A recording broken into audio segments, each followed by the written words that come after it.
Halo, selamat sore Abang Kakak. Kembali lagi bersama kami dari DHKT.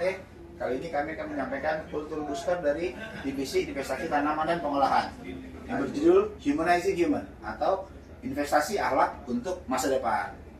Lanjut Bang Fadel. Kita langsung ke materi. Next. Nah, halo abang-abang. Humanizing Human adalah proses membangun hubungan yang lebih manusiawi, empatik, dan penuh perhatian antar individu dalam lingkungan pekerjaan. Tujuannya apa? Tujuan humanizing human dalam pekerjaan adalah pertama, meningkatkan kepuasan kinerja karena pekerja merasa dihargai dan dihormati. Yang kedua, meningkatkan kinerja. Kenapa? Karena lingkungan kerja yang lebih harmonis dapat meningkatkan produktivitas. Yang ketiga, menurunkan konflik. Mengapa? Karena interaksi yang lebih empatik membantu meminimalisir konflik antar individu. Yang keempat, mendukung kesejahteraan. Kenapa? Karena perhatian terhadap kesehatan mental dan fisik pekerja yang lebih baik. Contoh di gambar ini bisa kita lihat nih.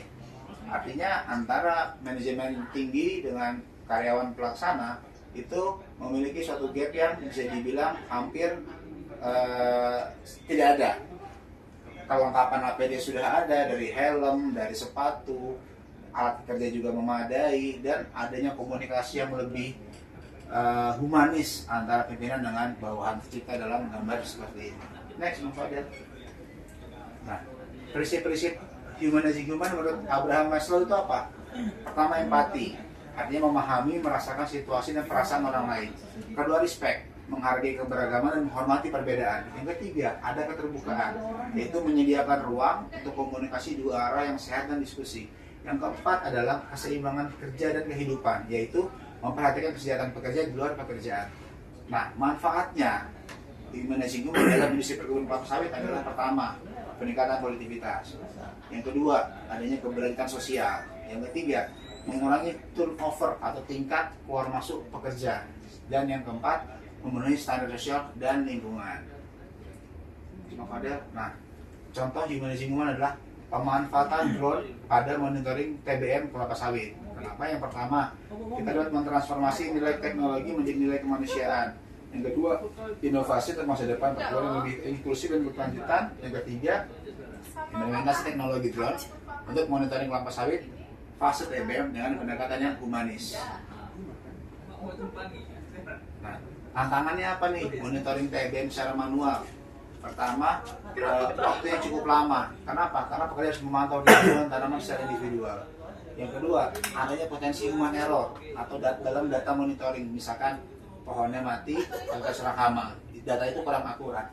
Yang ketiga, dalam pengambilan keputusan nih, tidak terdokumentasi dengan baik dan cenderung subjektif. Nah, drone sebagai eyes in the skies. Ini kayak keren banget ya. Pemanfaatan teknologi sensor udara untuk meningkatkan presisi pemantauan aset biologis perkebunan kelapa sawit.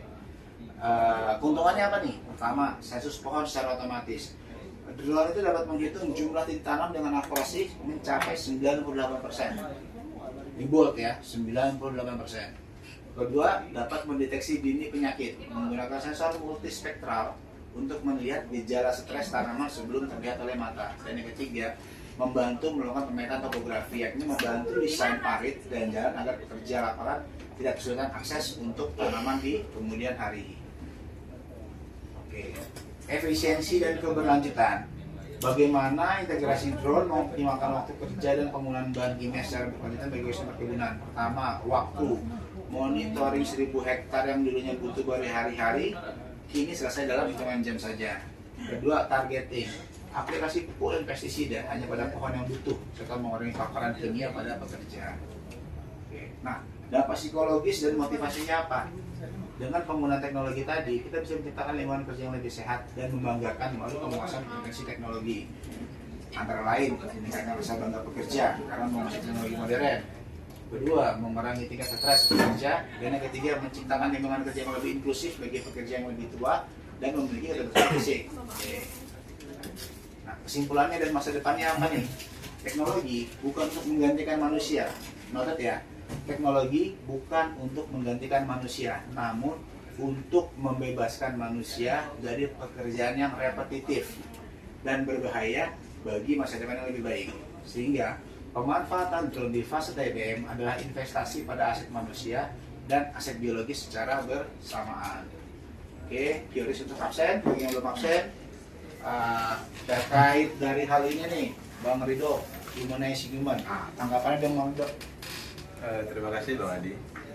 Ini memang merupakan suatu share knowledge yang sangat bermanfaat ya, karena kita bicara terkait memanusiakan manusia, humanizing human, dan ini termasuk salah satu yang harus kita kembangkan. Ini salah satu soft skill yang perlu kita terapkan dengan baik di perusahaan, karena kita harus mempunyai sifat seperti tadi, empati, rasa peduli. Itu sangat memberikan suatu dukungan emosional, kinerja yang positif kepada rekan kerja kita tentunya. Dan ini merupakan suatu hal yang sangat-sangat diperlukan, karena soft skill perlu kita kembangkan. Interpersonal kita sebagai karyawan itu perlu kita lebih kita pupuk untuk memiliki rasa peduli.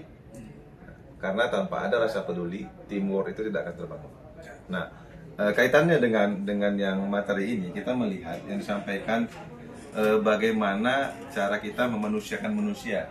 Nah, kalau kita lihat di sini, bagaimana cara manajemen tentunya mengurangi stres karyawan dari mengoptimalkan fungsi teknologi. Nah, dalam hal ini kita mempunyai teknologi drone, dalam artian dengan adanya pemanfaatan teknologi, tingkat risiko stressing karyawan itu lebih berkurang, dan artian ya manajemen lebih peduli kepada karyawannya dan terutama lebih meningkatkan produktivitas. Itu sih Bang Adi.